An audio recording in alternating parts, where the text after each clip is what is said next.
Hai semuanya, welcome back with me. Balik lagi sama aku di Itap Kelas Kosong. Di video kali ini aku mau sharing ke kalian nih tentang kenapa sih di tahun 2025 ini kita sebaiknya mulai jadi YouTuber. So, buat teman-teman yang pengen tahu kenapanya, tonton video ini sampai selesai dan jangan lupa subscribe biar nggak ketinggalan video-video aku yang lainnya ya. Sebenarnya 5 alasan kenapa kita harus jadi YouTuber di tahun 2025 itu adalah pandangan dan pendapat aku aja. Jadi misal kalian punya pendapat yang lain, it's okay ya, nggak apa-apa. Yang pertama bukan masalah terlambat, karena aku tahu bahwa nggak ada kata terlambat untuk memulai. Tetapi di sini adalah ketika aku merasa lebih nyesel jika aku nggak memulai di tahun 2025 ini. Aku sadar ada ratusan juta orang yang sudah sukses di YouTube karena mereka berproses, action, dan belajar lebih dulu. Bahkan jauh sebelum aku memunculkan niat untuk mulai ngonten. Karena jujur gue dulu tuh mikirnya ngonten nggak bisa dapetin apa-apa. Ngapain buang-buang waktu untuk hal yang nggak penting? Ngapain bikin video-video kayak gini? Nggak ada manfaatnya. Mending kita kerja yang pasti-pasti aja. Yang udah pasti dapat gaji bulanan. Ayo, siapa di sini yang punya pikiran yang sama tentang konten yang nggak penting? Yang kedua, kayaknya kita harus mulai adaptif deh sama perkembangan zaman. Ya, di era digital yang seperti ini, kalau kita cuman stay, kita nggak mau belajar, kita nggak mau berproses, kita bakalan tergilas sama orang-orang yang struggle setiap harinya. Mau sampai kapan coba kita ada di zona nyaman? Mau sampai kapan kita mau malas-malasan? Dan mau sampai kapan kita memelihara gaji bulanan kita yang UMR itu dan untuk jalan sebulan tuh masih gali lubang tutup lubang?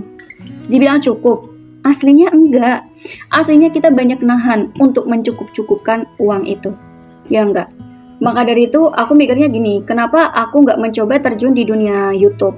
Dan aku seriusin gitu loh, siapa tahu kedepannya aku bisa menjadi lebih dari yang sekarang ini. Toh bikin video itu kan juga investasi.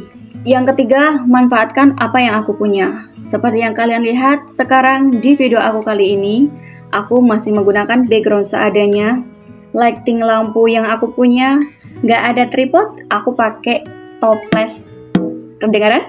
Aku pakai toples bekas jajan lebaran. Dan aku nggak punya properti pendukung untuk konten. Jujur saja ini bukan eye catching untuk kalian, tapi di sini bukan masalah eye catchingnya karena aku sadar aku belum bisa untuk memenuhi semuanya. Tapi aku menyajikan value di video-video aku. Karena tekadku lebih besar untuk berkembang ke depannya, jadi masalah seperti ini nggak terlalu aku pikirin. Kalau kita bisa sambil jalan, ngapain nunggu semuanya lengkap. Yang keempat, aku orangnya nggak mau stuck. Aku orangnya mau belajar, dan terus belajar. Kalian lihat, dari konten aku yang sederhana ini, aku bisa mendapatkan public speaking aku yang menjadi lebih bagus. Skill edit aku yang jadi lebih bagus. Cara berpikir aku yang lebih berkembang. Cara pandang aku yang bisa lebih berbeda. Terus, aku juga bisa mendapatkan keterampilan berekspresi. Dan semua itu nggak bisa aku dapetin kalau aku nggak mulai ngonten dan aku cuma diam, tetap merenungi nasib dan berpikir kapan nasibku akan berubah. Yang kelima adalah inti dari segala macam inti usaha yang kita lakukan adalah bisa dapat cuan. Iya, bisa monetisasi dan bisa menikmati hasil jerih payah selama ini dari YouTube. Dan semua itu nggak bakalan bisa aku dapetin kalau aku cuma diam di tempat dan nggak mulai aja dulu. So, kapan kalian mau mulai? Yuk kita berjuang bareng. Semangat!